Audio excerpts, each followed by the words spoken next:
Bismillahirrahmanirrahim. Assalamualaikum warahmatullahi wabarakatuh. Waalaikumsalam warahmatullahi wabarakatuh. Alhamdulillahirrabbilalamin. Wassalatu wassalamu ala israfil anbiya'i wal mursalin wa ala alihi wa sahbihi ajma'in. Amma ba'du. Asyhadu an la ilaha illallah wa asyhadu anna Muhammadar Rasulullah. Rabbi shrah li sadri wa yassir li amri wahlul 'uqdatam min lisani yafqahu qawli. Alhamdulillah pagi ini kita panjatkan syukur kepada Allah Subhanahu wa taala atas semua nikmat dan karunia yang senantiasa dilimpahkan kepada kita semua. Salam dan salawat semoga tercurah kepada Rasulullah Shallallahu alaihi wasallam, pada keluarga, sahabat dan juga para pengikutnya yang istiqomah di jalan Islam.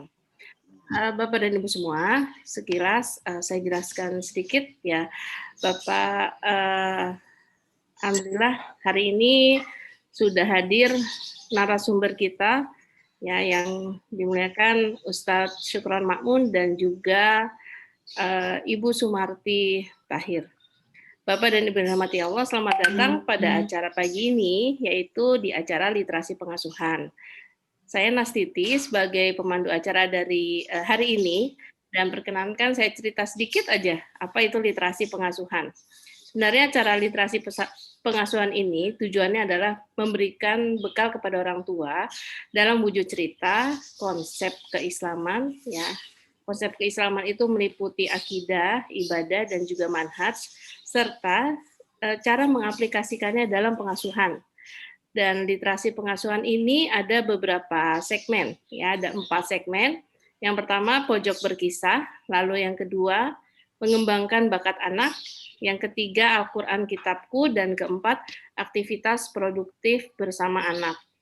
Hari ini kita memasuki segmen pertama, yaitu pojok berkisah. Nah, acara akan dilaksanakan selama 1 jam, ya, yang terdiri dari 3 bagian, yaitu pertama kisah, kedua konsep, dan yang ketiga adalah urutan bagaimana menerapkan dalam pengasuhan. Dan alhamdulillah hari ini dalam pemaparan konsep akan disampaikan oleh Ustadz Syukron Makmun MPD. Ya, lalu selanjutnya untuk penerapan pengasuhan akan disampaikan oleh Ibu Sumarti Tahir MPD. Yang keduanya satu kelas kalau nggak salah ya, sebagai mahasiswa program doktoral UIK jurusan Pendidikan Agama Islam, begitu ya Bu Marti ya? Siap, betul. Ya, Masya Allah ya. Jadi memang alhamdulillah nih Bogor ini punya UIK, gudangnya para ustadz dan ustazah ya, Masya Allah. Semoga menjadi kota yang semakin diberkahi ya Ustadz ya. Amin ya Allah. Amin. Nah, Nanti ya terkait dengan kisah Nabi Adam akan kami berikan selama 4 kali pertemuan. Nah, yang pertama adalah hari ini kisah Nabi Adam sebagai khalifah. Ya, lalu hari Kamis, insya Allah 2 hari lagi, kisah Nabi Adam dalam mengajarkan ilmu. Segmen ketiga, kisah Nabi Adam mengajarkan keterampilan hidup. Dan keempat, kisah Nabi Adam beserta anak-anaknya. Baik, mari kita mulai acara hari ini dengan membaca basmalah bersama-sama. Bismillahirrahmanirrahim. Selanjutnya kepada Ibu Zia, ya, mari Bapak dan Ibu kita dengarkan sedikit kisah melalui podcast yang akan ditayangkan oleh kami. Silakan Ibu Zia.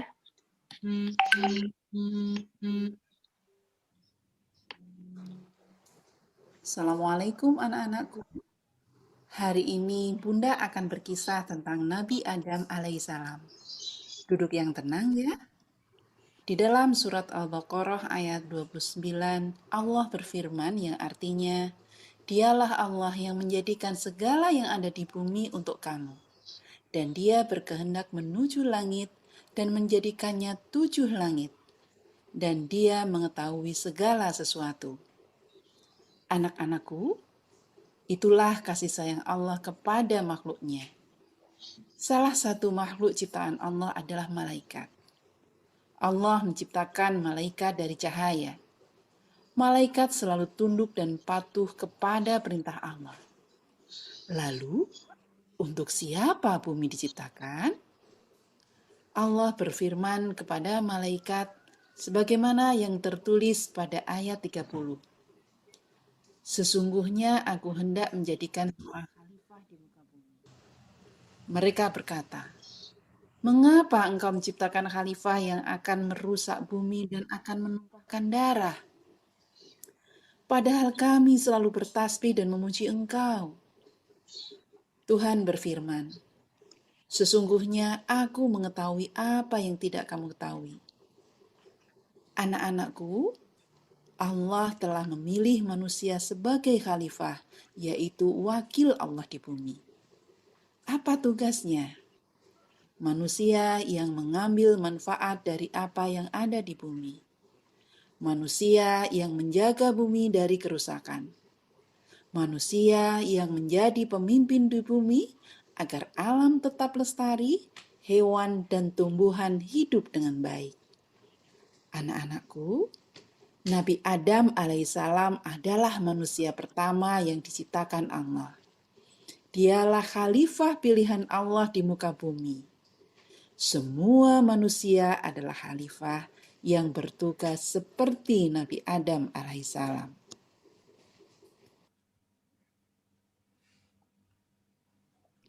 Ya, alhamdulillah tadi sudah kita dengarkan berkisahnya Ibu Sumarti yang sudah direkam ya. Jadi mungkin tadi bingung itu kok suara Bu Marti tapi Bu Martinya diem aja gitu. Ya, jadi salah satu prinsip literasi adalah bagaimana kita bisa menyimak ya Bu ya, menyimak kisah dan mungkin nanti kalau dites satu-satu jangan-jangan tadi kisahnya tentang apa ya? Kalau diberi pertanyaan oleh Bu Marti itu nanti bisa jadi kita nggak bisa jawab gitu. Ya, Bapak dan Ibu semua, alhamdulillah tadi sudah kita dengarkan sedikit kisah yang disampaikan oleh Bu Marti ya dari podcast.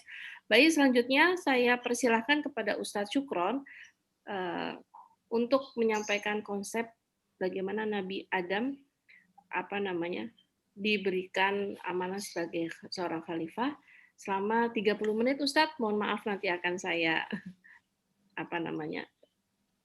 sampaikan kalau sudah lebih dari 30 menit. Padahal Ustadz. Terima kasih. Assalamualaikum warahmatullahi wabarakatuh. Alhamdulillahilladzi khalaqal insana fi ahsani taqwimihi tsumma amarahu ayyashkuru wa may yashkur fa innama yashkuru li nafsihi wa man kafara fa innallaha ghaniyun an ibadihi. Asyhadu an la ilaha illallah wahdahu la syarikalah wa asyhadu anna Muhammadan abduhu wa rasuluhu la nabiyya ba'dah. Rabbi shrah li sadri wa yassir li amri wahlul 'uqdatam min lisani yafqahu qawli. Qala Allah Ta'ala fi ayatil karim, a'udzu billahi minasyaitonir rajim. Wa id qala rabbuka lil malaikah inni khaliqum basyaran min tin fa idza sawaituhu wa nafakhtu fihi min ruhi faqa'u lahu sajidin fasajadal malaikatu kulluhum ajma'un illa iblis istakbar wa kana minal kafirin. Wa qala aidan wa id qala rabbuka lil malaikah inni ja'ilun fil ardi khalifah. Al-ayah sadaqallahul azim wa sadaqa rasulihil karim alhamdulillahirabbil alamin. Yang saya hormati Ibu Sumarti, teman saya di program doktoral Wika Bogor, Bu Nastiti sebagai pemandu acara literasi pengasuhan edisi pojok berkisah seri Nabi Adam alaihissalam, dan juga ibu-ibu semuanya peserta kajian literasi pengasuhan. Kali ini tema kita adalah tema yang penting ya. Tema yang sangat luar biasa menarik karena berbicara tentang manusia pertama. Karena kita kalau mau bahas konsep apapun terkait dengan kehidupan kita harus bahas pertama dulu dari manusia pertamanya. Jangan-jangan kesalahan konsep kita tentang pendidikan, kesalahan konsep kita tentang pengasuhan, tentang ekonomi, tentang politik, tentang sosial dan budaya bisa jadi disebabkan karena kesalahan kita tentang memahami konsep manusia ini. Ya, bisa jadi dari situ awalnya. Jadi kita mau membahas tentang apapun, bahas dulu tentang konsep asal manusianya. Dan dalam Islam manusia pertama itu adalah Adam. Ya. Maka banyak sekali ayat yang diawali dengan kata-kata ya Bani Adam, wahai anak keturunan Adam. Jadi bukan ya Bani Kirdun, wahai anak keturunan monyet, bukan ya. Jadi kita itu adalah keturunan Adam. Cuma kita kan kadang-kadang pernah belajar dulu bahwa kita itu adalah berasal dari ya primata tertentu ya. Sehingga konsep tentang kebutuhan pokok kita, konsep tentang pendidikan kita, konsep tentang pengasuhan kita itu adalah konsep berdasarkan evolusi Charles Darwin. Wah, ini keliru yang salah kesananya. Maka bicara tentang masalah manusia pertama atau Adam, ini bicara tentang konsep yang utuh tentang segala hal. Ini penting untuk kita kaji, kita dalami ya dalam kesempatan ini. Jadi saya dikasih waktu 30 menit, mungkin saya bicara tentang konsep manusianya dulu, tentang Adam ini juga ya mungkin lebih dari waktu itu kayaknya gitu. Tapi insya Allah kita akan bahas, kaji poin-poin penting saja terkait ini. Pertama, sebelum kita langsung kepada Adam sebagai khalifah. Manusia itu dalam Islam, berdasarkan kisah Adam ini, paling tidak kita lihat dari 3 hal dulu ya. Konsep manusia itu. Ya. Biar Bu Sumarti nanti membahas tentang konsep manusia di luar Islam lah.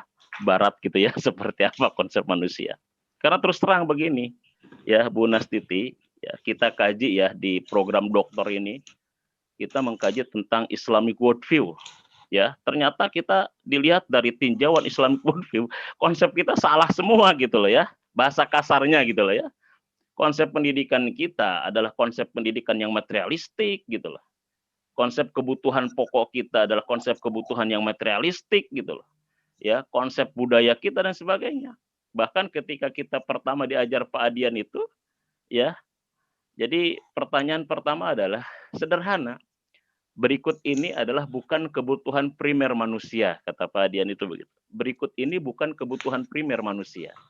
A, makan, B, minum, C, tidur, D, zikir atau ibadah. Jawabannya kira-kira apa nih? Yang bukan kebutuhan primer manusia yang mana kira-kira? Berikut ini bukan kebutuhan primer manusia. A, makan, B, minum, C, tidur, D, ibadah. Yang bukan kebutuhan primer manusia yang mana kira-kira? Ya, jawabannya adalah apa? Ibadah gitu loh. Karena kebutuhan primer kita itu kalau kata Bu Sumarti nggak lepas dari SPP gitu. Ya, sandang, pangan, papan. Makanya banyak manusia stres gara-gara SPP juga gitu. Apalagi sekarang gitu loh, sekolah kagak SPP jalan katanya gitu ya. Jadi akhirnya karena kebutuhan kita terfokus pada SPP, akhirnya kita tidak sedikit stres juga gara-gara SPP.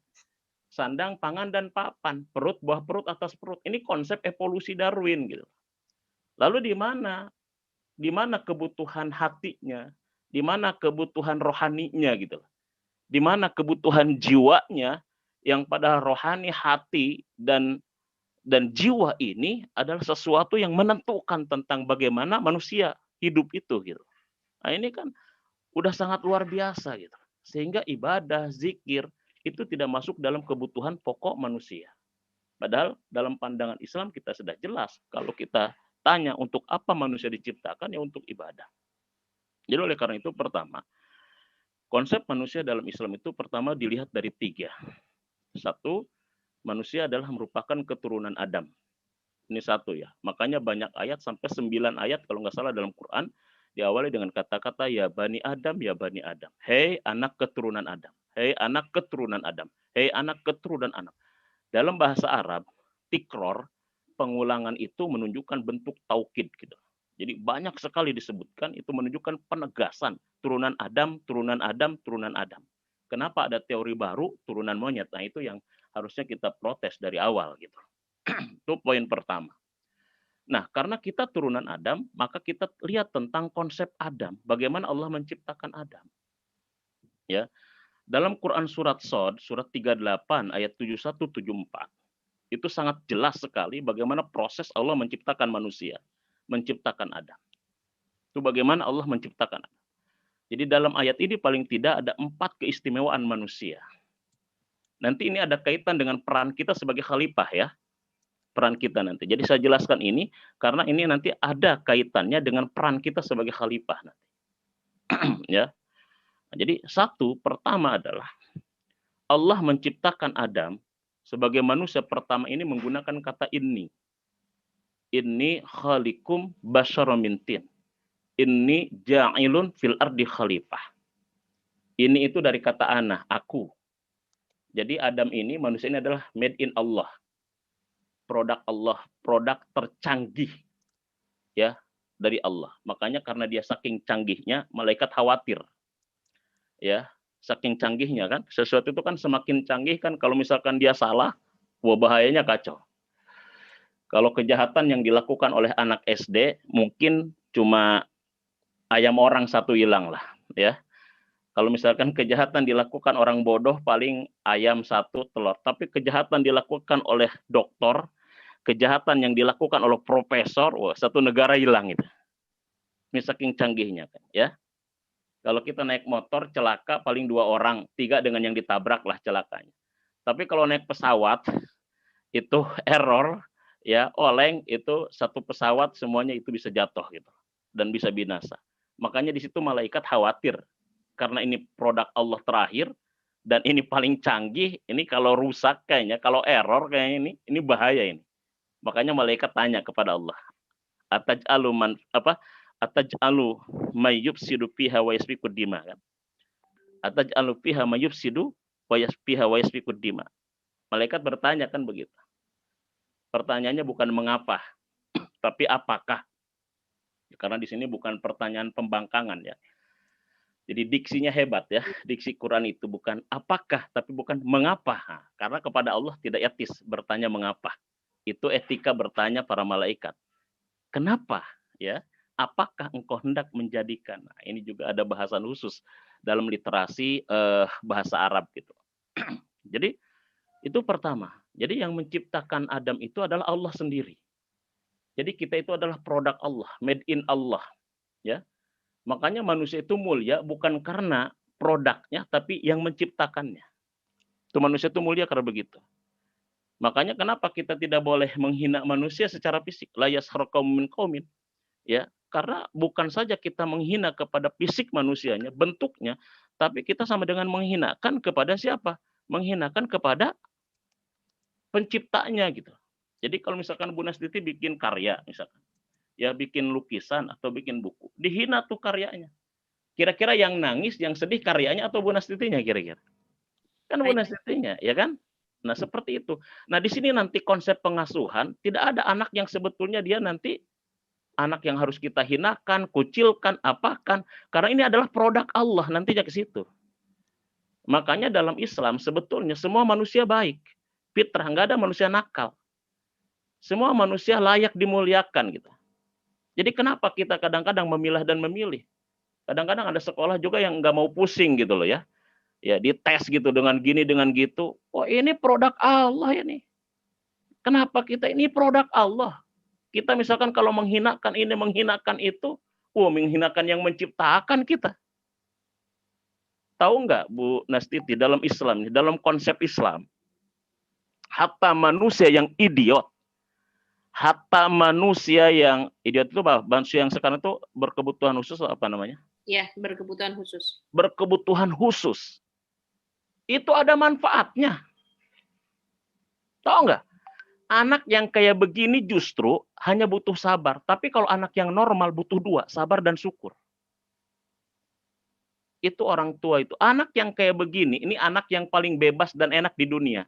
Dia sholat kagak wajib, dia puasa kagak wajib, makan enak, hidup enak, bab mati dia masuk surga. Kan enak banget kayak begitu itu. Nah, orang tuanya punya anak kayak begitu, modalnya cuma sabar doang. Tapi kalau anak yang normal, modalnya 2, sabar dan syukur. Tapi kalau yang kayak begini, cukup sabar.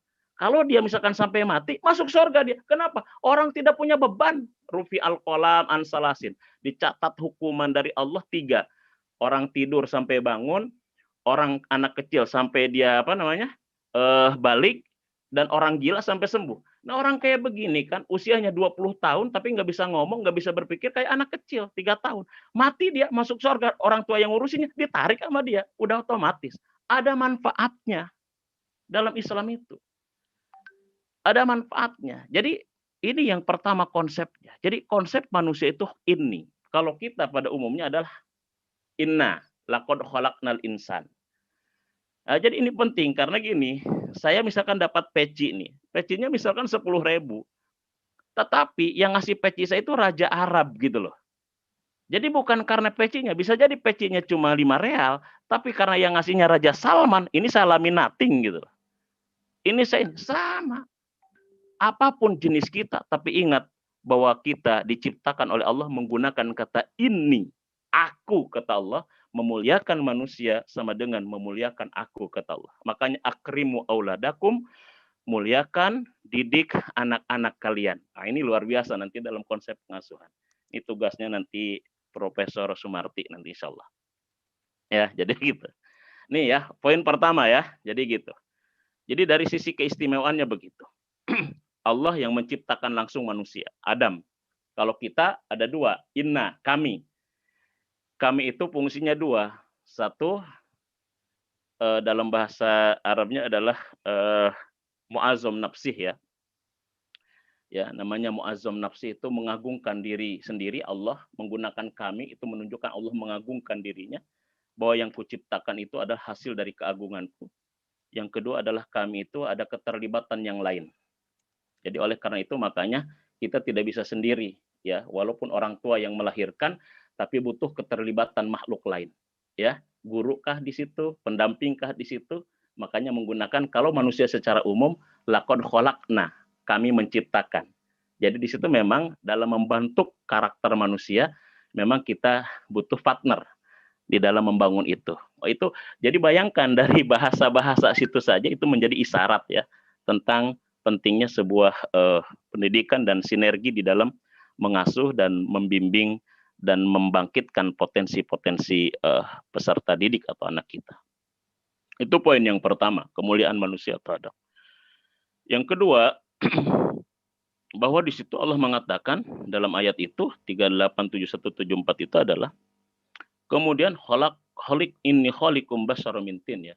Bahannya adalah tanah ya. Kalau dalam hadis sahih kan kita itu diciptakan oleh Allah dari tanah berbagai macam negara ya. Innallaha khalaqa Adam min qabdatin qabadoha min jami'il ardi. Itu dalam hadis dikatakan Allah menciptakan manusia dari tanah di antara tanah-tanah yang ada di bumi. Ya. Jadi faja'la banu Adam ala qadril ardi. Maka anak Adam ini terlahir berdasarkan kadar tanahnya. Jadi kadang-kadang ada tanah yang liat, ada tanah yang hitam terbakar, ada ini. Makanya kita berdasarkan tanah, termasuk karakter. Ada yang lembut, itu tanah lembek. Ada yang suka belanja, tanah abang kayaknya itu. Ya, ya. Ada yang gede adat, tanah sengketa. Ya, ada yang juga kadang-kadang mukanya horor gitu, tanah kuburan jangan-jangan gitu. Nah, jadi kita itu dari tanah gitu ya. Nah, jadi gitu. Manusia itu dari tanah itu ya. Nah, tapi di samping unsur tanah, wa nafakhtu fihi mir ruh. Itu poin yang kedua, kemuliaan manusia adalah wa nafakhtu fihi mir ruh.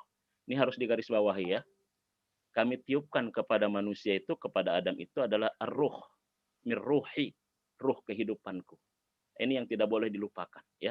Jadi manusia ada unsur rohnya. Manusia ada unsur spiritualnya.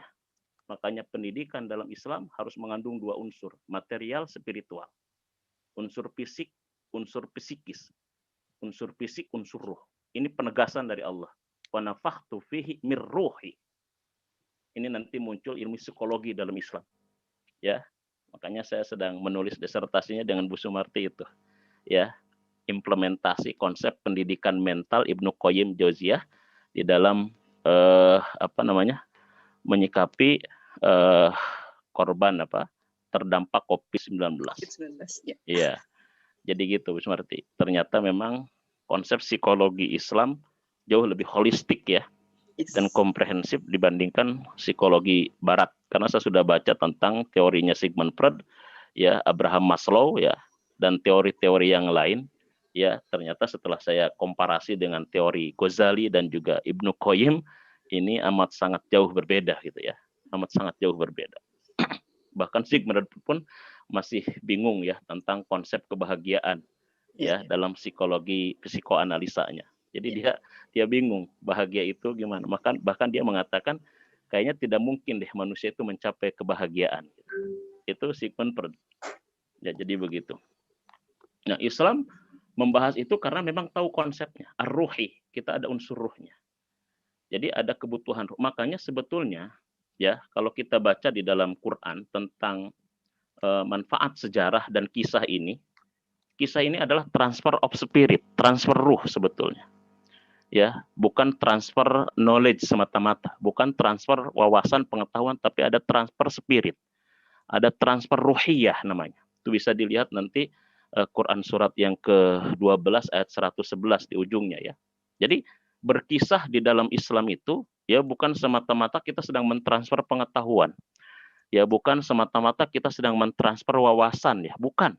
Jadi berkisah dalam Islam itu kita sedang mentransfer tentang spirit, tentang ruh ya. Makanya dalam Islam sejarah itu bukan hanya nostalgia masa lalu, bukan. Jadi kita bukan. Jadi kalau kita bercerita tentang sejarah bukan sedang bernostalgia masa lalu, bukan. Kita sedang mentransfer spirit, mentransfer ruhiyah ke dalam orang yang sedang kita kisahkan itu. Makanya kan kata ulama sepertiga Quran itu kan kisah salah satunya. Jadi Quran itu dibagi sepertiga. Sepertiganya adalah kisah dari Quran itu. Ya, bahkan di dalam surat yang ke-111 tadi, surat 12, itu di situ ada 4 unsur kisah dalam Islam itu, dalam Quran itu. Ya, 4 unsur kisah. Satu sebagai ibroh, yang kedua sebagai tasdik. Tasdik itu konfirmasi kebenaran. Ya. Ya, yang ketiga dia sebagai tafsil. Tafsil itu adalah penjelas segala sesuatu gitu ya. Ya, penjelas terhadap segala sesuatu. Dan yang keempat dia sebagai hudan, ya, pedoman. Bagaimana membangun kehidupan kita ke depan. Itu ada 4 tuh. Dalam surat yang ke-12 ayat 111 itu ya terkait dengan unsur kisah dalam Al-Qur'an itu. Nah, jadi gitu. Satu apa? Tadi ibroh, pelajaran ya sebagai transfer nanti di situ transfer spirit, transfer ruhiyah. Yang kedua apa tadi? Tasdik. Tasdik itu nanti sebagai bentuk konfirmasi kebenaran. Jadi kalau misalkan ada begini-begini, gimana dikonfirmasi dengan sejarah? Ya, kenapa sekarang kita hancur? Lihat masyarakat dulu hancur. Ada tafsil penjelasan untuk berbagai hal, kemudian hudan menjadi pelajaran bagi kita. Ya, menjadi pelajaran atau menjadi pedoman. Warahmatal liqaumi yu'minun, dan kisah itu sebagai rahmat bagi orang-orang yang beriman. Nah, ini satu. Terus yang kedua, konsep manusia itu ya berdasarkan kisah Adam dulu adalah manusia itu adalah merupakan abid. Yang kedua adalah sebagai abid ya, pengabdi Tuhan. Dia diciptakan untuk ibadah. Ya, wa ma khalaqtul jinna wal insa illa liya'budun. Jadi makanya nanti apapun yang kita lakukan di dunia ini dan profesi apapun kita adalah sebagai bentuk pengabdian itu nantinya. Ini nanti yang membedakan antara konsep ilmu, konsep ekonomi, ya, konsep politik, ya, konsep kepemimpinan antara Islam dengan di luar Islam. Bahwa kita sebagai apapun profesinya, statusnya pertama adalah status hamba dulu, pengabdi Tuhan, ya. Jadi sebagai guru dalam rangka ingin mengabdi kepada Allah melalui proses profesi guru kita. Sebagai karyawan kita ingin mengabdi kepada Allah melalui profesi kita sebagai karyawan. Jadi apapun kita itu. Jadi wa ma khalaqtul jinna wal insa illa liya'budun. Tidaklah kami ciptakan jin dan manusia ya, melainkan kami hanya untuk beribadah, mengabdi kepada Allah. Dan ini salah satu perkara yang tidak bisa dijawab oleh akal kita ya. Jadi kalau misalkan kita tanya nih, misalkan jawab dengan akal. Untuk apa kita diciptakan? Akal kita tidak bisa menjawab, ya. Ya, coba jawab dengan akal, untuk apa kita diciptakan? Nggak bisa kita jawab. Ya, untuk apa kita diciptakan? Nah, tapi agama menjawab, untuk apa kita diciptakan? Untuk ibadah. Tapi akal kita sulit. Untuk apa kita diciptakan? Nggak bisa menjawab. Untuk berkembang biak misalkan. Kalau udah berkembang biak, kenapa nggak mati saja gitu? Untuk hidup bahagia. Kalau sudah bahagia, kenapa nggak mati gitu? Untuk bisa makan, ya kalau sudah makan, mati aja bunuh diri. Nggak bisa dijawab. Tapi dalam agama kita, untuk apa kita diciptakan? Maka dijawab langsung, untuk ibadah. Wa ma khalaqtul jinna wal insa illa liya'budun. Nah, baru yang ketiga, bahwa konsep manusia dalam Islam ini inilah sebagai konsep sebagai khalifah. Nah, inilah sebagai khalifah. Jadi kita ini diciptakan oleh Allah Subhanahu wa taala sebagai khalifah. Nah, apa yang dimaksud dengan khalifah ya? Di dalam Quran surat Al-Baqarah lah ya. Ayat yang 30 yang tadi diceritakan ya, Al-Baqarah ayat 30.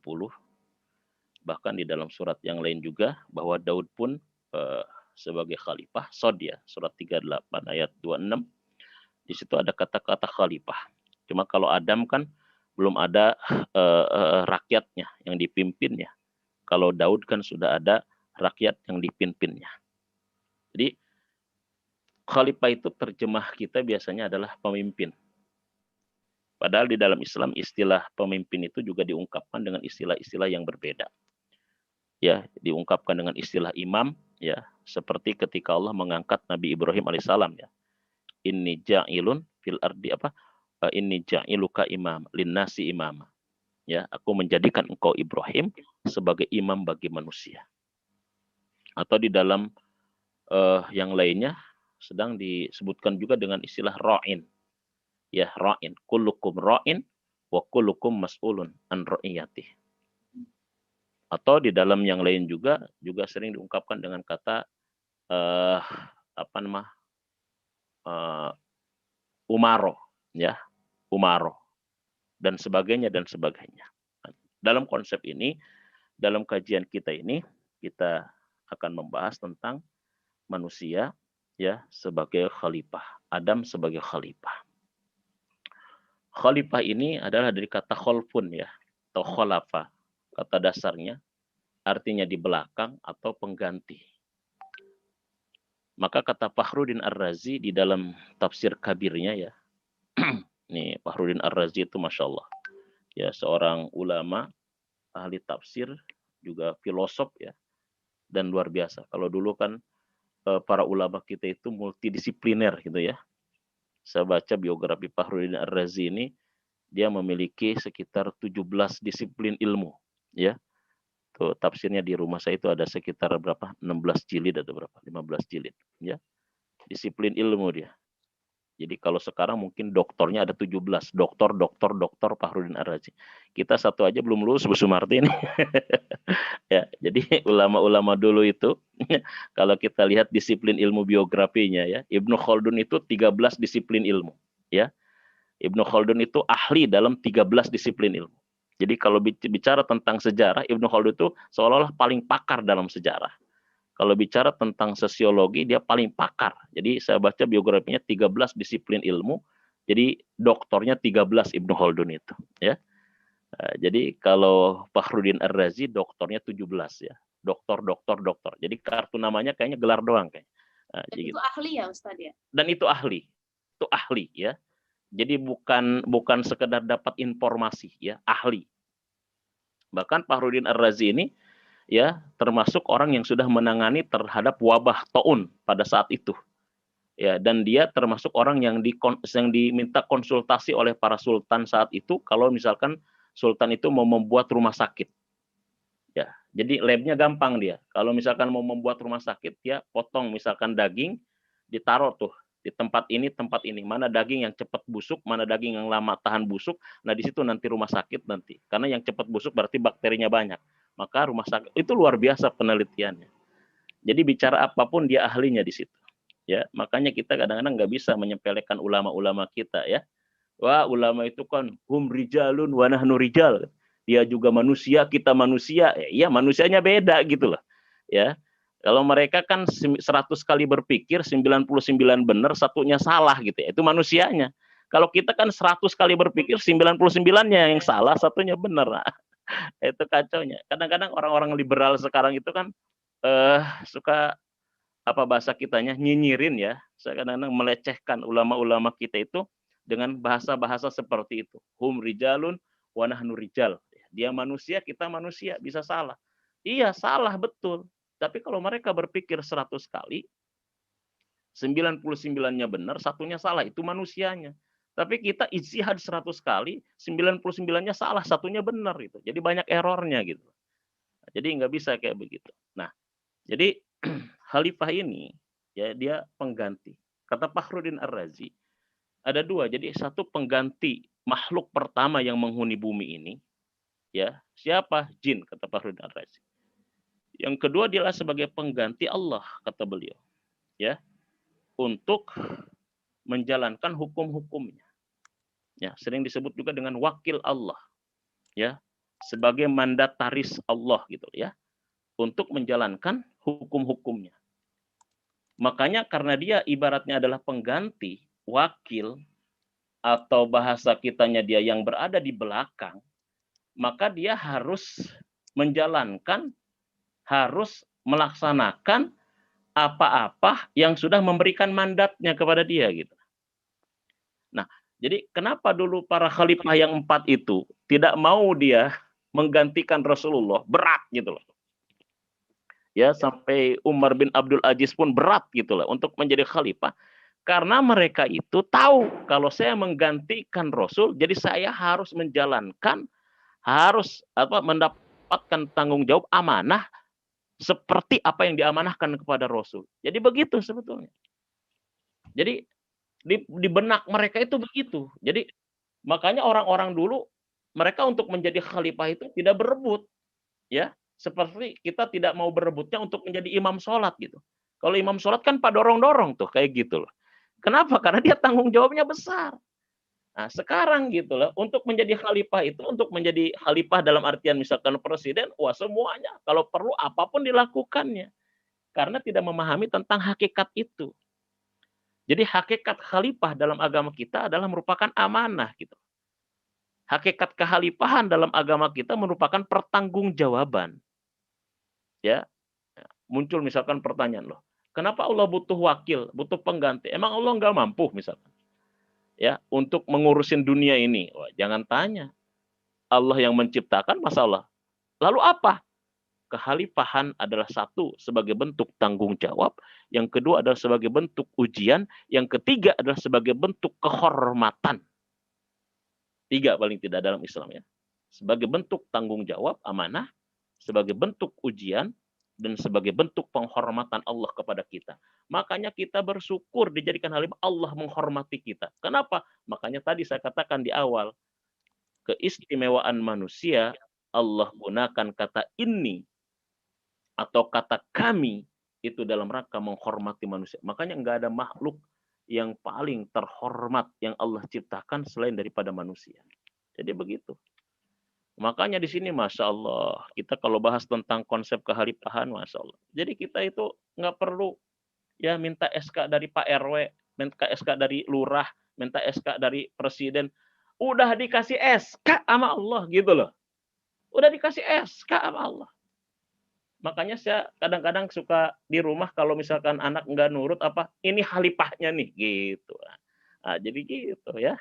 Istri saya nggak nurut, ini khalifah nih, khalifah ya gitu. Presiden gitu. Jadi kita itu ngapain sih minta SK? Udah dikasih SK sama Allah, ya. Coba banyak ayat yang menjelaskan tentang itu, ya. Kalau terkait Adamnya surat 2:30, terkait Nabi Daud surat yang kedua 38-26, terkait manusia secara umum adalah apa? Surat 24:55, surat yang kedua 2:41, itu terkait dengan manusia secara umum sebagai khalifah. Nah, jadi begitu. Tanggung jawab, amanah, bentuk kehormatan. Jadi oleh karena itu jangan sampai kita kecewakan yang memberikan mandataris kepada kita, ya. Jadi jangan kecewakan Allah yang memberikan SK. Allah percaya kepada kita, ya. Allah sudah memberikan kita posisi tertinggi, bahwa semua alam semesta ya diciptakan adalah untuk kepentingan kita, untuk kepentingan khalifah. Makanya manusia hanya tunduk kepada Allah dan dia tidak tunduk kepada yang lainnya. Nah, ini tentang konsep khalifah ya di dalam Islam. Nah, dari sini kita bisa paham sebetulnya apa tugas kita nantinya ketika kita memahami tentang makna khalifah. Jadi pengganti Allah untuk menjalankan aturan-aturan dan hukum-hukumnya, wakil Allah untuk menegakkan itu, dan ini sebagai bentuk tanggung jawab atau amanah ya, sebagai bentuk kehormatan dan juga ujian bagi kita sebagai manusia. Nah, oleh karena itu, masih ada Bu Nastiti? Saya sudah lebihkan 15 menit sih, Oh, Ustaz, Masya Allah. 20 menit lagi. Ya udah, ya sedikit lagi ya. Ya. Jadi oleh karena itu maka ketika kita bicara tentang kekhalifahan di sini, ya surat Al-Baqarah tadi yang dibacakan ayat yang ke-30 itu bicara dengan 3 hal berarti kan. Satu, bicara tentang wilayah di mana kita menjadi khalifah, yaitu bumi. Ini ja'ilun fil ardi, itu bicara tentang al-ardu, buminya. Ya, bumi itu bisa dalam skala makro, bisa juga dalam skala mikro rumah tangga kita, ataupun bisa juga yaitu sekolah kita, lembaga kita. Ini wilayah. Ya, kalau jelasan tadi kan bumi intinya. Ya, bisa bumi dalam pengertian yang luas. Ini. Yang kedua adalah tentang diri kitanya sebagai khalifah, ya, yang diberikan kekuasaan mandataris oleh Allah. Dan yang ketiga adalah tentang Allah yang memberikan tugas kepada kita sebagai khalifah yang mengangkatnya. Dan nanti bagaimana hubungan ketiga itu. Jadi hubungan kita ya dengan wilayah kita, dengan bumi, dengan yang kita bina, dan hubungan kita dengan yang memberikan mandataris kepada kita, yang memberikan kekuasaan kepada kita, dan dengan diri kita sendiri. Jadi khalifah yang baik, khalifah yang benar adalah ketika dia mampu mengharmonisasikan antara 3 hubungan itu. Yaitu itu paling tidak di situ. Tolong di-mute Umi Rini. Maaf. Tolong di-mute ya. Ya, jadi begitu ya. Jadi khalifah yang baik, khalifah yang benar adalah khalifah yang mampu mengharmoniskan ya antara dirinya dengan wilayah di mana dia tinggal dan dirinya dengan yang memberikan mandataris dan kekuasaan dengan Allah Subhanahu wa taala. Ya, jadi seperti itu. Itu paling tidak sebagai pengantar ya. Mohon maaf kalau terlalu panjang ya, karena memang kebetulan juga baru pertama diundang sama Bu Sumarti, senang sekali saya. Alhamdulillah Bu Nastiti bisa silaturahim akhirnya dengan Yayasan Bening Indonesia. Ya. Terima kasih. Assalamualaikum warahmatullahi wabarakatuh. Waalaikumsalam warahmatullahi wabarakatuh. Masya Allah. Ustadz, jazakallah khairan. Ini catatan saya 2 lembar, jadi nanti kalau ada yang mau minta catatan saya akan kirim di Facebook Yayasan Bening Indonesia ya. Jadi saya kalau mau menyimpulkan panjang, terima kasih atas penjelasannya, dan luar biasanya adalah ketika kita bicara tentang khalifah berarti terkait antara 3 hal itu ya Ustadz ya, antara wilayah ya, lalu bagaimana kita menghubungkan diri kita sebagai khalifah, lalu dan dihubungkan kembali sebagai pribadi di mana Allah sudah memberikan kemuliaan kepada kita dan mengangkat kita sebagai khalifah. Dan khalifah itu sendiri sebenarnya tadi katanya hakikat kekhalifahan itu adalah terkait 3 hal, menjadi bentuk tanggung jawab kita. Ini juga sebagai ujian dan penghormatan, sekali lagi penghormatan Allah terhadap kita. Beda sekali ya dengan yang ngejar-ngejar jadi caleg gitu ya, capres ya, sampai jungkir balik, Masya Allah. Baik, selanjutnya Ibu Sumarti, saya persilahkan untuk bagaimana mengaplikasikan apa yang tadi konsep akidah yang sudah disampaikan oleh Ustadz Syukron terkait tentang khalifah terhadap anak-anak kita ya, karena bagaimanapun kisah-kisah ini seharusnya tadi memberikan spirit ya Ustadz ya, memberikan spirit, memberikan motivasi ya, lalu ada beberapa hal lainnya yang seharusnya memberikan perubahan perilaku terhadap anak-anak kita ya saat kita berkisah terhadap anak-anak. Silakan Ibu Sumarti. Ya, baik, terima kasih Ustadz Syukron dan Bu Nastiti ya. Jadi kami berdua itu memang sedang digodok ya. Kalau sekarang ini mahasiswanya, hari Kamis besok adalah pimpinannya, insya Allah, Ustadz Hendri Tanjung. jadi nggak tanggung-tanggung kita, insya Allah. Ya. Baik, ini insya Allah mohon doanya bagian dari calon disertasi saya tentang berkisah. Ya. Jadi ini kaitannya nanti dalam penanaman nilai agama dan moral. Jadi selama ini orang selalu bagaimana cara menanamkan akidah kepada anak. Ternyata di dalam surat Yusuf itu tidak ada cara lain kecuali dengan berkisah. Nah, apa itu berkisah? Berkisah tadi sudah saya contohkan, itu ya. Jadi bukan hanya sekedar membacakan cerita, tapi harus berdasarkan dari Al-Quran. Jadi kisah itu hanya didasarkan dari Al-Quran. Makanya kami tidak menggunakan istilah bercerita, kami tidak menggunakan istilah mendongeng, kami tidak menggunakan istilah yang lain kecuali berkisah, karena memang di situ dikatakan kisah. Baik, bagaimana cara menyampaikan kepada anak-anak? Ya, ada 3 kalau dalam istilah pengasuhan atau istilah pendidikan itu namanya sintak. Sintak itu tahapan, ya. Tahapan untuk menyampaikan materi. Ya. Jadi sintaks yang pertama itu persiapan, ya. Persiapan itu adanya pada yang mau bercerita. Jadi pada dalam hal ini adalah orang tua. Apa yang harus disiapkan? Yang harus disiapkan adalah orang tua harus mampu mengambil nilai-nilai pokok yang ada pada kisah tersebut. Gitu ya. Nah, nilai pokok di dalam khalifah itu ada 3 hal, ya. Jadi tugasnya khalifah itu yang pertama adalah menjaga bumi, ya. Menjaga bumi tentunya dimulai dari hal yang terkecil. Terus kemudian yang kedua adalah memanfaatkan, ya, memanfaatkan apa yang ada di bumi. Dan yang ketiga adalah mengajak orang lain untuk menjaga dan memanfaatkannya. Ya. Nah, 3 nilai pokok ini akan di-breakdown, ya, ke sintaks yang kedua. Sintaks yang kedua adalah persiapan pengasuhan. Nah, persiapan pengasuhan apa yang harus dilihat? Yang harus dilihat adalah yang pertama kondisi anak kita. Kondisi perkembangan anak kita. Ya. Sehingga sama-sama anak usia 0 sampai 8 tahun, tapi anak yang pertama, alhamdulillah tadi kalau istilahnya Ustadz Sukron baik-baik aja gitu ya, ya istilahnya orang awam itu adalah normal gitu ya, bukan anak berkebutuhan khusus ya.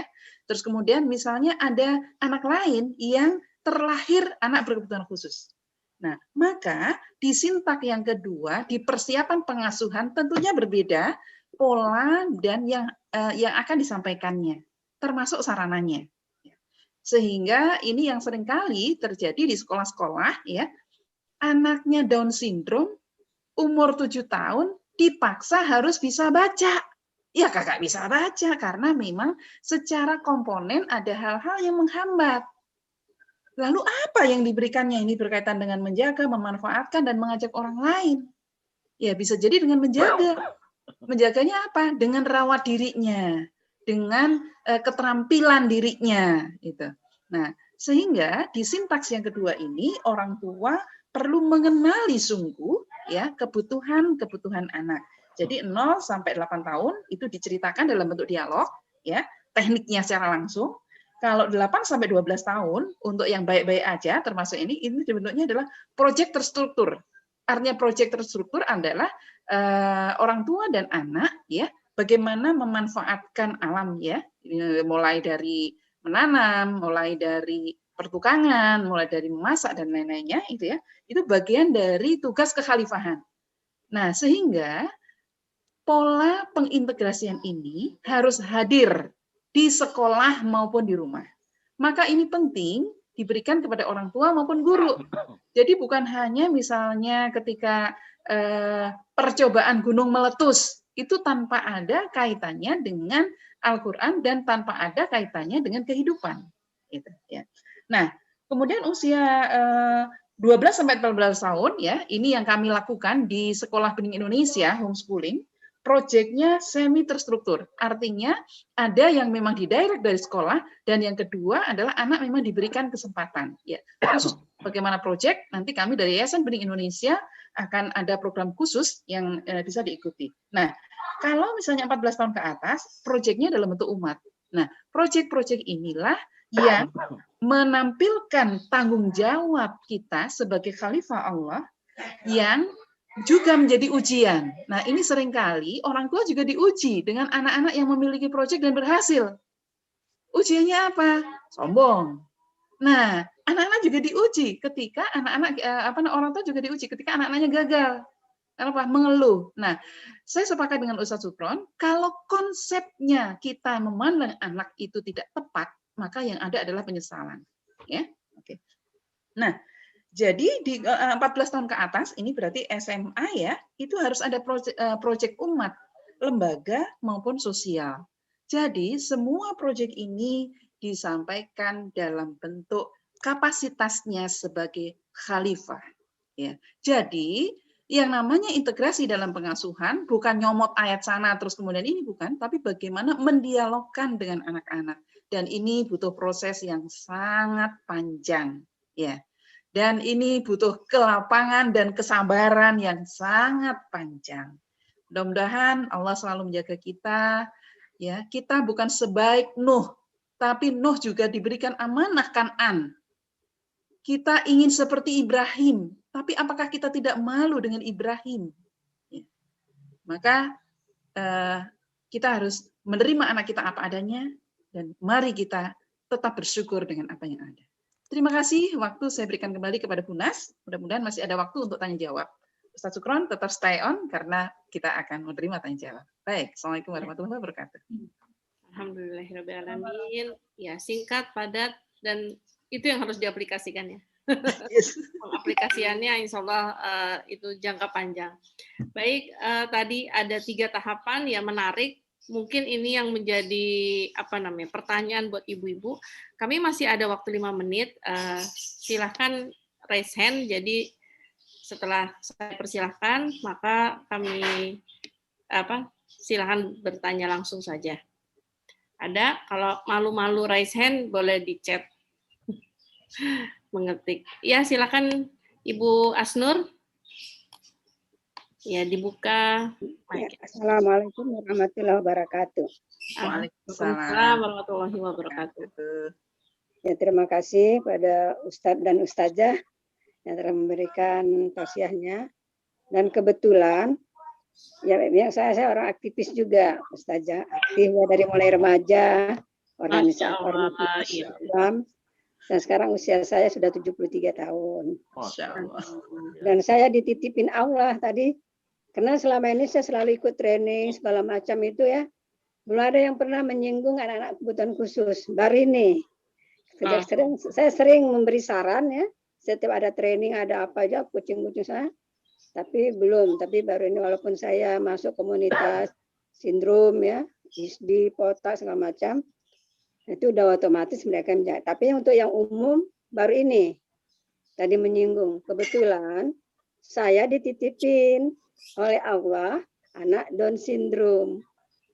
Seorang laki-laki sekarang usianya sudah 27 tahun. Masya Allah. Walaupun saya aktif, tapi saya masih diberi sama teman-teman saya. Kebetulan waktu ada anak saya ini tidak dikasih jabatan megang yang berat-berat ya. Kalau awal-awalnya saya kan harus jadi pimpinan terus. Setelah punya anak, saya bilang saya mau didik anak saya. Alhamdulillah. Tadinya saya berpikir gini Bu, ini kan untuk ini sharing aja Bu ya. Saya berpikir mungkin orang kan semuanya kan nggak gitu mengerti ya. Anak sindrom itu apa sih? Sangka orang anak sindrom itu ada yang bilang kutukan, anak terdapat kutukan. Ada yang mengatakan gitu Bu. Tapi setelah saya ikut seminar masalah anak ini, ya ini memang Allah ciptakan. Yang sampai detik ini, dokter tidak ada yang mengetahui penyebab anak Down syndrome. Itu rahasia Allah. Kenapa? Karena dari kromosom yang 21 itu berlebih. Jadi 23, jadi pecahnya 3. Jadi nggak ada yang bisa. Jadi penyebabnya apa, mengatasnya bagaimana. Tadi kita kan merasa, oh anak ini gampanglah kita didiknya gitu ya. Ya, baik pertanyaannya Ibu Asnur. Nge-freeze ya? Rupanya terbalik Bu. Malahan kita yang harus ngikutin dia. Jadi sekarang udah 27 tahun, ya alhamdulillah kalau mandirinya dari PAUD tuh sudah mandiri ya. Oh ya, alhamdulillah.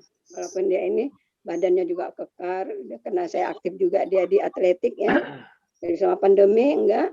Teman yang saya kelabakannya gini, kata-kata Ustaz Sukron tadi kan sabar gitu ya. Sabar, katakan sabar kan tidak berbatas. Tapi karena kan kita kan mau kita itu egonya itu kan terlalu tinggi. Jadi kadang-kadang saya suka mengalah terus, tapi bagaimana karena umurnya 27 tahun laki-laki. Tapi ini kata-kata kalau soal untuk sholat ibadah, walaupun dia bagaimana semampu dia ke masjid terus, berjamaah terus. Dia pun sendiri ingat, karena kan dari kecil udah kita ini. Tapi ini kalau kita beri saran, suka ini membangkang gitu. Ini yang kewalahan saya gitu. Mau saya dia tuh patuh sedikit apa kata mau kita, tapi lama-lama pelan-pelan dia ikut juga dengan diam-diam. Tapi itu emosinya itu yang tidak terkendali. Ya, baik. Karena kan saya ingat faktor usia saya gitu ya. Iya. Kalau Allah panggil saya duluan, dia bagaimana dia tinggal sama. Kebetulan anak saya cuma 2, kakaknya kan udah pisah rumah, kakaknya udah nikah kan, udah punya anak. Bagaimana dianya nanti kalau saya di duluan, dia yang tinggal, itu yang menjadi pemikiran saya sampai detik ini. Ya. Kalau soal mandiri ya, dia sekarang saya kasih kerja selama pandemi, karena saya juga nggak begitu kuat lagi ya, kebetulan saya kemana pakai tongkat, jadi udah bisa sendiri, jadi dia cara menjemput rezeki yang dikasih Allah itu dengan parkir. Pagi sama pada maghrib 2 tempat. Udah bisa pergi sendiri, pulang sendiri karena dekat dari rumah. Gitu. Itulah keaktivitas dan sekarang karena untuk apa namanya di Soinanya karena pandemi kan tidak ada lagi. Caranya cara dengan Zoom aja, tapi dia tidak mau kalau dengan Zoom, nggak mau dia. Inilah pengalaman saya dan ini yang menjadi pemikiran saya sekarang kalau saya duluan, bagaimana menitipkan dia dan agar perasaannya itu bisa ikhlas pada Allah. Iya, baik Ibu Asnur. Iya, alhamdulillah, jazakallahu khair, masya Allah. Mungkin akan diberikan respon oleh Ibu Sumarti dan Ustadz Syukron, Ibu Asnur. Ya, terima kasih. Ini sudah sharing pengalaman ya, luar biasa. Ya, silahkan Ibu Sumarti. Ustadz dulu, nanti saya belakangan. Ustadz, ya. Bu Sumarti aja dulu, silakan. Ya. Jazakallah. Iya, jazakallah Bunda Asnur. Depoknya di mana, Bun? Saya di Depok 2 Tengah. Oh, dekat Bunda, saya di Proklamasi. Oh, saya di Pelanggoyan. Oh, Masya Allah. Ya, ya baik. Terima kasih atas inspirasinya. Alhamdulillah saya juga sudah sekitar mulai tahun 2012 saya mengurusin anak-anak berkebutuhan khusus termasuk yang Down syndrome. Jadi memang Down syndrome ini banyak sekali variannya dan putra ibu bersyukur memiliki ibu yang sangat sabar dan mudah-mudahan ini menjadi amal soleh ibu. Nah, yang menjadi persoalan bersama bagi semuanya yang dalam hal ini yang punya sekolah atau yang melihat anak-anak Down syndrome bahwa mereka sangat konsisten terhadap waktu. Jadi mereka itu betul-betul sebagai alarm yang betul-betul presisi. Jadi kalau kita mendidiknya dengan tepat, insya Allah beliau itu jauh lebih disiplin dibanding dengan anak-anak yang konon katanya tidak katanya normal. Dan kami banyak belajar dari teman-teman yang Down syndrome itu. Jadi betul yang disampaikan Ustadz Syukron, nggak ada produk gagal. Semua Allah ciptakan dengan keistimewaan dan kesungguhan serta saling memberikan hikmah. Nah, dan Yayasan Bening Indonesia, kami punya Taman Bahasa Indonesia yang juga menjadi tempat untuk anak-anak yang berkebutuhan khusus untuk dididik. Sekali lagi dididik, bukan diterapi. Karena kami bukan terapi, tapi kami adalah pendidik. Ya, silakan nanti berhubungan dengan yayasan kami. Ya, terima kasih. Silakan Ustadz Syukron, monggo. Ya, silakan Ustadz. Ya, sedikit. Ya, Ibu. Mudah-mudahan ini, ya inilah tadi, khalifah itu adalah ujian ya. Ujian itu tidak semuanya enak ya. Jadi ada yang enak ujian, ada juga yang kurang enak juga adalah ujian gitu. Tapi begini, dalam Al-Quran saya lupa ayatnya ya. Jadi ketika Allah menciptakan sesuatu yang dia kurang dari satu sisi, Allah pasti lebihkan di sisi yang lain. Ya, misalkan ketika ada manusia yang terlahir misalkan dengan indera yang tidak lengkap misalkan. Contoh orang yang tidak melihat, Allah lebihkan pendengarannya biasanya. Ya, ketika misalkan dia kaki tidak bisa berjalan, Allah lebihkan di tangannya. Dan selalu begitu. Ya, ketika ada yang satu kurang, Allah akan tambahkan kelebihan di yang lain. Atau singkatnya ketika kurang dari sisi anaknya, Allah akan lebihkan dari sisi pengasuhnya. Jadi di sini anaknya mungkin kurang, Allah sudah lebihkan ibu dengan kesabarannya. Karena sabar itu dengan masalah begini ya. Kita kan kadang-kadang kenapa? Ketika menghadapi masalah, nggak ada solusi kecuali sabar. Ini bukan tanpa ilmiah dikaji. Jadi gini, masalah itu kan begini dalam ilmu sosiologi. Disebut masalah ketika antara harapan tidak sesuai dengan kenyataan. Itu dalam ilmu sosiologi kan begitu. Apa yang disebut dengan masalah? Masalah adalah tidak kesesuaian antara yang seharusnya dengan yang kenyataannya. Itu masalah.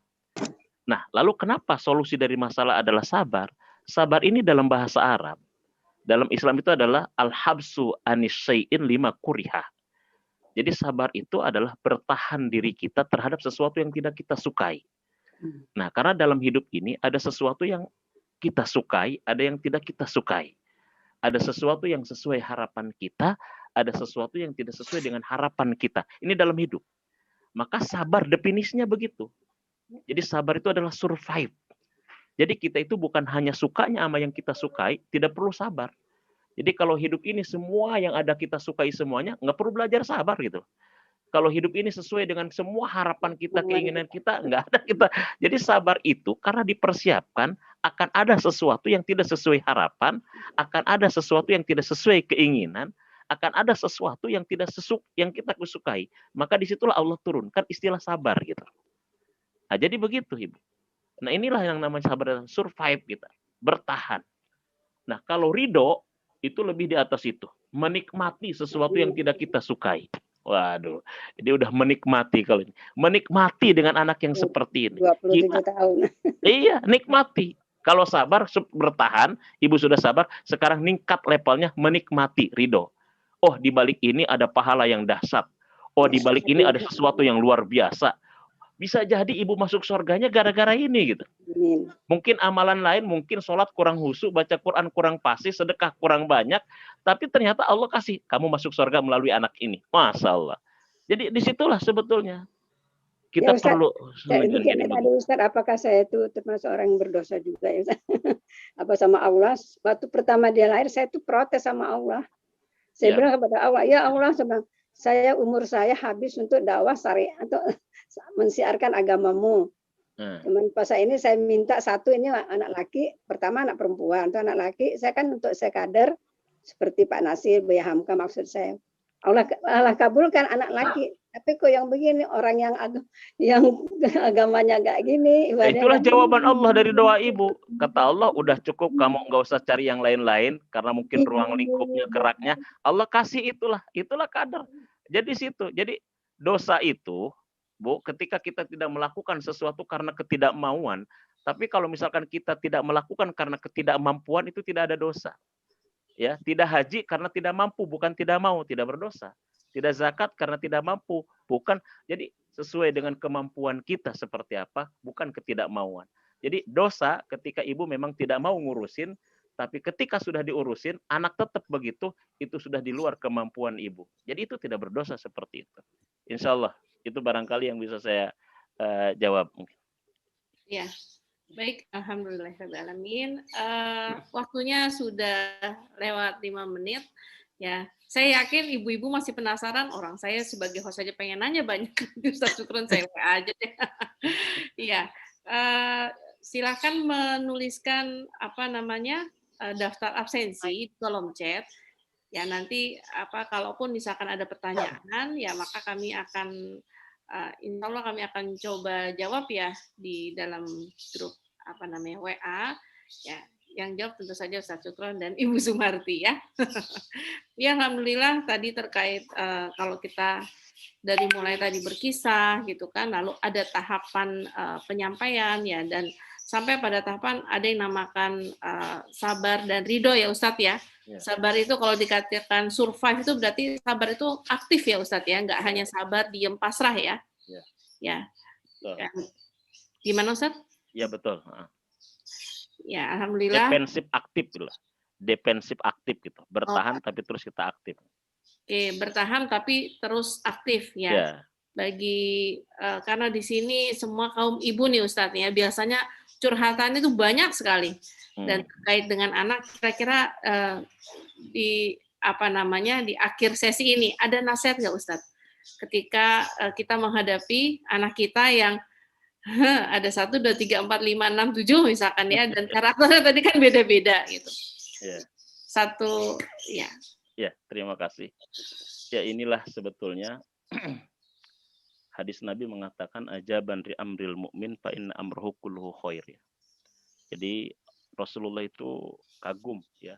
Rasulullah itu mengapresiasi terhadap urusan orang beriman karena bagi orang beriman itu semuanya baik. Ya, ketika dilihat dari dua sisi. Disinilah yang sebetulnya kalau kita bicara tentang akhlak dalam Islam itu cuma satu, yaitu husnuzon kepada Allah. Itu aja sebetulnya. Di samping kita memang mengesahkan Allah, ada akhlak yang terpenting adalah husnuzon kepada Allah. Husnuzon itu artinya apa? Kita meyakini bahwa apapun keputusan Allah, apapun yang diberikan Allah pasti yang terbaik. Karena kalimatnya tegas, biadikal khair. Di tangan Allah semua kebaikan. Artinya kalau kita sudah husnuzon dari awal, apapun yang Allah berikan berbentuk karunia, dikasih anak adalah baik, tidak dikasih anak adalah baik, dikasih anak normal baik, dikasih anak yang mungkin tidak sesuai dengan harapan pun itu adalah baik. Jadi pertama adalah tanamkan persepsi kita kepada Allah bahwa Allah lah pembuat keputusan yang terbaik. Jadi begitu. Dan yang kedua adalah Allah itu selalu ingin memasukkan hambanya ke dalam surga. Ada orang yang masuk surga karena memang tingkat ibadahnya bagus, sehingga dia ada orang yang memang masuk surga ibadahnya biasa, tapi ternyata Allah masukkan dengan cara dia sabar, dikasih ujian dengan anak itu. Tapi yang jelas adalah berdasarkan doa Rasulullah, Rasul pingin semua umatnya masuk surga, ternyata ada yang masuk surganya dengan ibadahnya, ada dengan jalur formal bahasa sayanya, jalur formal orang masuk sekolah favorit, ada dengan jalur prestasi orang masuk sekolah favorit. Jalur formal mah nemnya bagus, ya, ininya bagus. Tapi jalur prestasi nemnya jelek, tetapi dia prestasi dalam bidang olahraga, kemudian dia biasa masuk. Orang masuk surga ada jalur formal, takwa, ada jalur prestasi, dia tidak takwa-takwa banget, tapi gara-gara anak ini dia sabar, dia pun bisa masuk surga. Demikian barangkali sebagai statement akhir dari pertemuan ini. Terima kasih. Baik, Bapak dan Ibu semua, kita sama-sama tutup dengan membaca hamdalah. Alhamdulillahirabbil alamin. Subhanakallahumma Subhanakallahumma la ilaha illa anta asyhadu an la ilaha illa anta astaghfiruka wa atubu ilaik. Sekian, Assalamualaikum warahmatullahi wabarakatuh.